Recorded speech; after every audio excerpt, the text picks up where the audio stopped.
Was he dancing? Is that what you're trying to imply? What difference does it make, really? Let's be realistic. What difference does it make? It could have been a video of a kitty cat. Who gives a crap what the video was? What they did was wrong. We're missing the point here.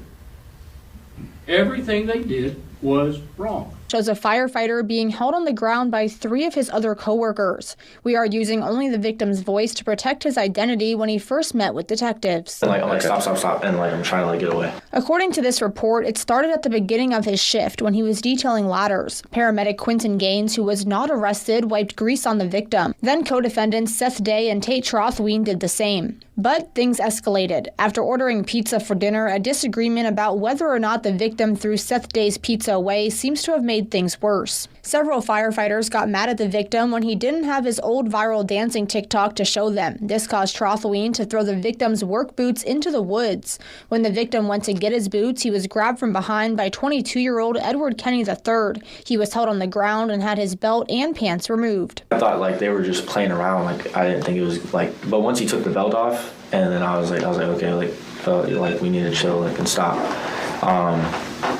And then once they unbuttoned my pants and pulled them down, then I was trying to actually fight and get out. In an interview with co-defendant Kaylee Bradley, she says Kenny grabbed a water pitcher and said, quote, "It's waterboarding time." She did not witness this, but says it was impossible just to dribble the water because the pitcher did not have a lid. The victim says it happened 3 times and he could not breathe. We ended up getting a call, so I had to go. I threw on a different shirt because it was covered in mud from the water, and then we ran that call. After the incident, the victim was reassigned to another station. I told them that I never wanted to work at 21 again with them. Back into Fox 35 News Plus, this is Marion County Sheriff Billy Woods at the podium getting ready to talk about 4 Marion County Fire Rescue employees arrested after what they are calling a violent hazing incident. Let's go ahead and listen in. Firefighters for a hazing incident that went horribly wrong. Before I get into the specifics of the arrests and what the charges are, I want to start off with this. I want to make something abundantly clear, especially to the citizens of Marion County. The leadership in the County Fire Rescue is a cut above. Chief Banta, his leadership, integrity, and in my values, the integrity, honesty, and trust is there. And that's the same for our county commissioners and our county government, of what they believe in and what they stand for and what they will not tolerate. But unfortunately, we are here today because of these 4 firefighters who went a little bit too far with hazing. Disappointing, absolutely. As the son of a firefighter myself, it is disappointing. It's no different than myself when a deputy does something wrong and I have to arrest them as well. The 4 firefighters and the charges in which they are facing is kidnapping, robbery, battery, and accessory. It all began over grease being smeared on the victim and a pizza later in the afternoon, or during the shift, I should say, over a pizza, belongings, and it escalated from there. It also, the whole thing began because the 4 that arrested, or individuals at the firehouse, wanted a video from TikTok that the victim had. They chased him down in the parking lot. Once they caught him, they removed his pants from him, took his belt, then began to strike him on the backside with that belt. The victim refused to give up the phone. The phone was taken from him during this whole incident. Trying to gain access, these firefighters tried to get the password from him, in which he refused. During the process, they continued to escalate into these criminal acts. While they're trying to get into the phone, they took it even a little bit further. They removed his underwear and then again began to strike him on his backside, on his bare skin. The kidnapping comes when they took him and began to drag him through the parking lot. moving him from one location to another. And then at some point, one of them decided to go get, or someone mentioned, they decided to get a bottle of water and a towel and waterboard him, according to the victim, 3 times. During this whole incident, the victim fought and refused to cooperate and made it abundantly clear to each of them that this was outside of what he thought maybe could be perceived as something minor. And each of them should have known it. Unfortunately, they took it to this level. So I am going to turn it over at this point to Fire Chief Jamie Bantle.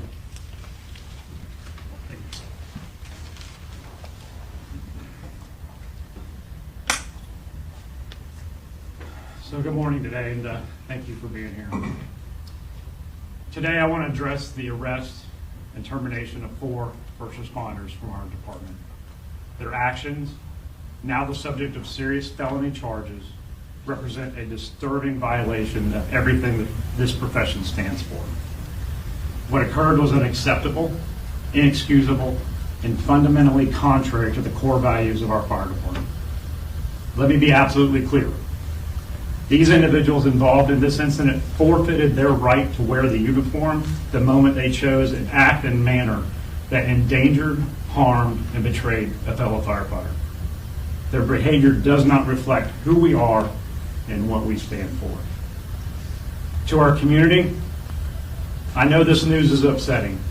I know it may cause some to question their trust in the department, but I ask you to remember that we have more than 800 firefighters who come to work every day with one mission: saving lives, protecting property, and protecting this community. They respond at all hours, in all conditions, and in most dangerous situations unimaginable. The misconduct of a few should not overshadow the honor, commitment, and sacrifice of the many. We hold ourselves to the highest standards, and when someone violates those standards, we take swift and decisive action, as you've seen here. Accountability is not optional. It is the foundation of public trust. Outside of the ongoing criminal case, we are reviewing the investigation completed by the Marion County Sheriff's Office, which may include the actions or inactions of others who may have been aware and or present during this incident. If additional policy violations are identified, further administrative actions will follow. We will not tolerate a culture or environment where misconduct can go unreported. Our priority moving forward is ensuring that every member of this department works in a safe, respectful, and professional environment. We will take steps to enforce our core values, strengthen our reporting systems, and ensure that all personnel understand that their duty not only to serve the public, but to support and protect each other. And to our firefighters, paramedics, EMTs out there doing the job each and every day, thank you. And to our community, we remain committed to earning and maintaining your trust.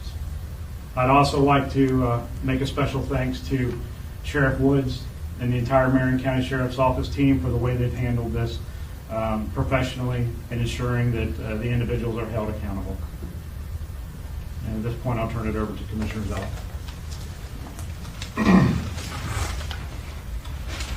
Good morning. I want to start by acknowledging and thanking the swift, thorough, impartial work of the Marion County Sheriff's Office.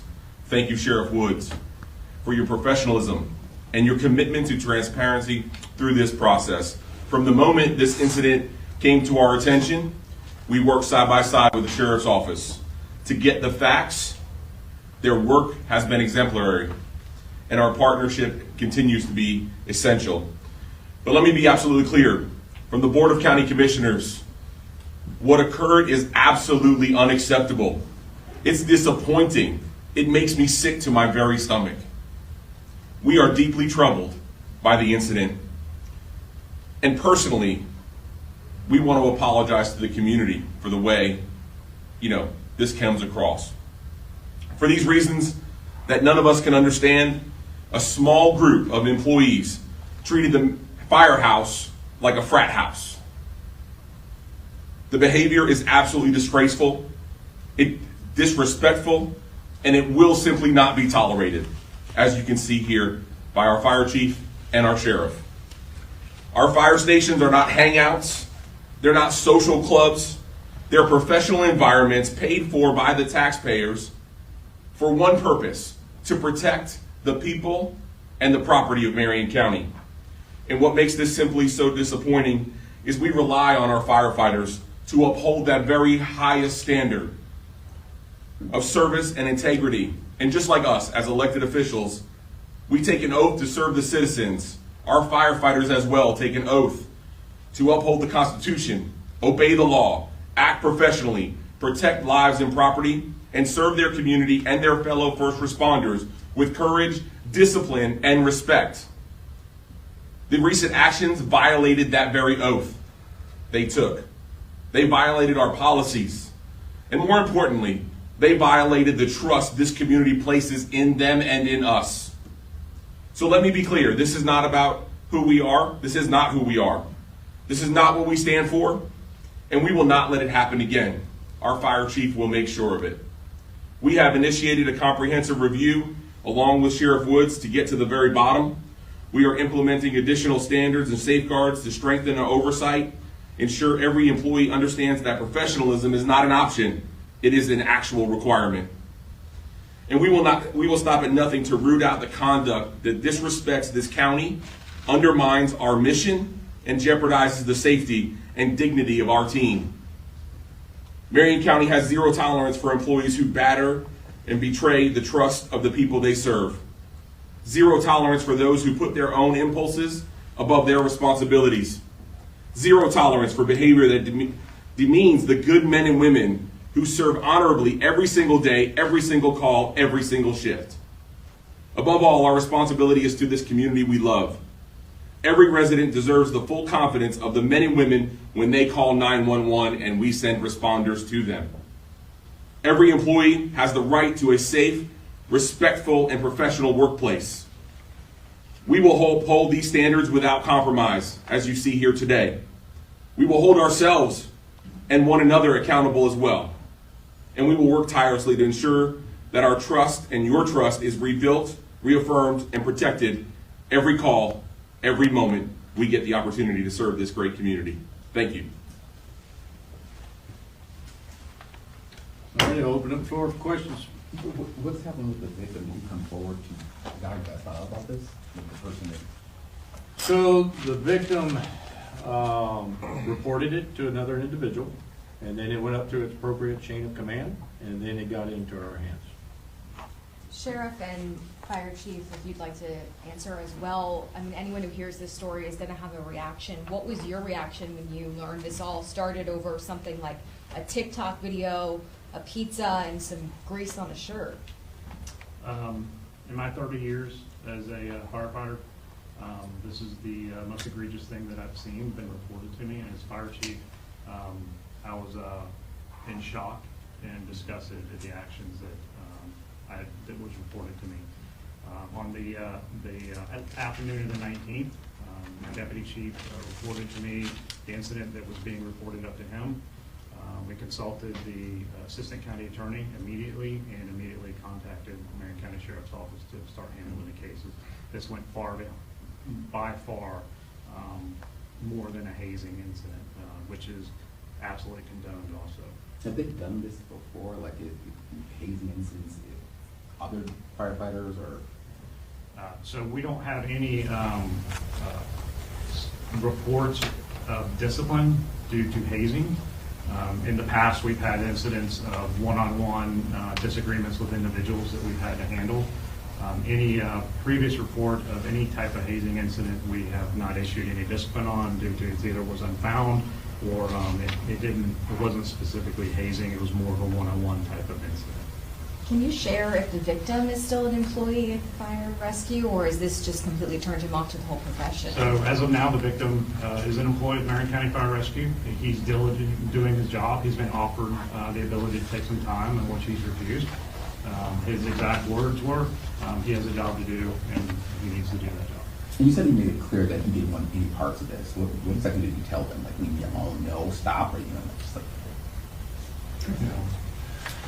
So, put yourself in their shoes, or his shoes, okay?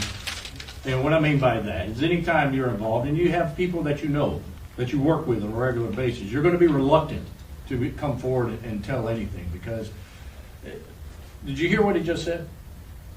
Did y'all catch what the chief just said, what the young man said? I want to get back to work. I want to do my job.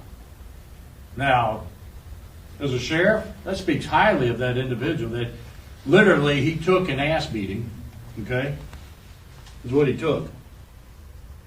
But yet he is still willing to come to work, face those individuals, be around individuals, and be, let's be realistic. It's in our world. It's in our law enforcement. It's probably in your profession as well, too. Somebody reports something. You don't want to be the snitch. You don't want to be the person that's calling it out. People are going to rag you. They're going to be on top of you. But he did the right thing, okay? He still wants to be at work. He still ain't giving up. And keeping him there is the right thing to do. Think about this for a minute. Everybody, and the viewers out here on this camera. We all have the one. Look at your family. Every one of you just named them right off the bat, who your one is in your family that does something wrong. And sometimes we got multiple ones in our family. No different than us in law enforcement. We have individuals that step outside of what is right. No different than the firefighters. What needs to be clear and understood on camera and here, hearing it from these leaders right here and now, is that it is not who firefighters are. Firefighters are out there. They are our family in the first responder world. We in law enforcement rely on them. The community relies on them. Anyone else? I guess this is for Chief, sir.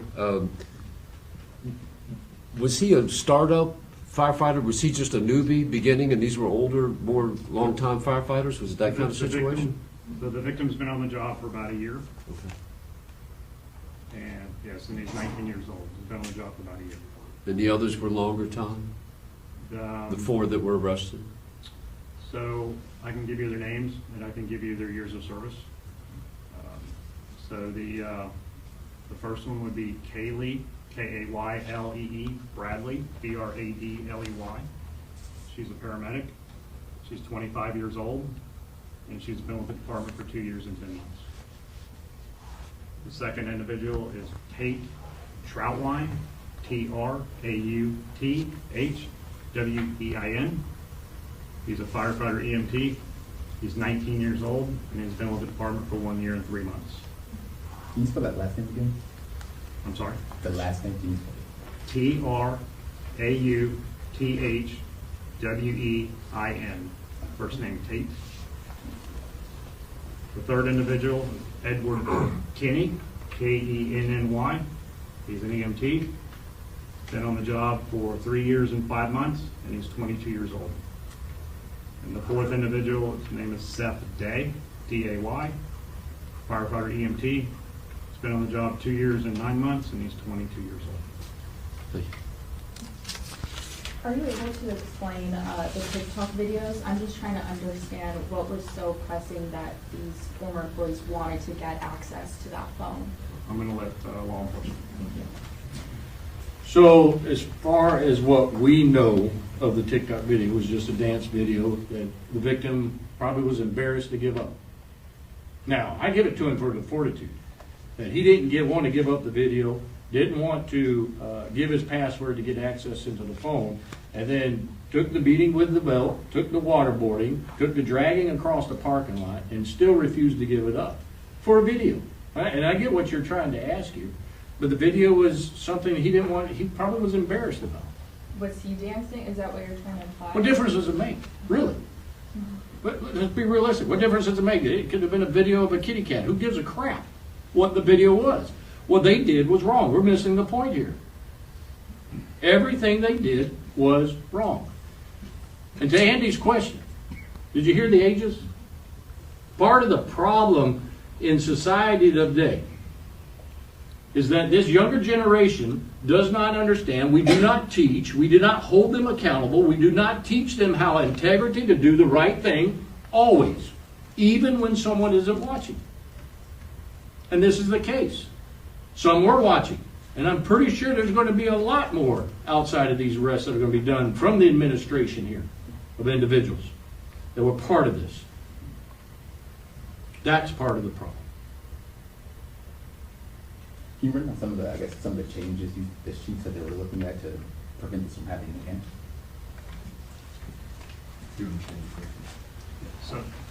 So we have plenty of policies in place to address behavior, address core values, address hazing, and we teach that from the get-go when we hire employees. We're going to go back, review those policies. We're going to go back and ensure that we're doing some retraining, specifically focusing on our leadership, our individual officers within the stations, and reaffirming that that this isn't going to be tolerated. And if it is occurring and we're not aware of it, then we need to know that. Chief, how did the chief at that station react when he heard this? So there's no fire chief assigned to that station. There is a lieutenant and a captain that are both assigned to that station.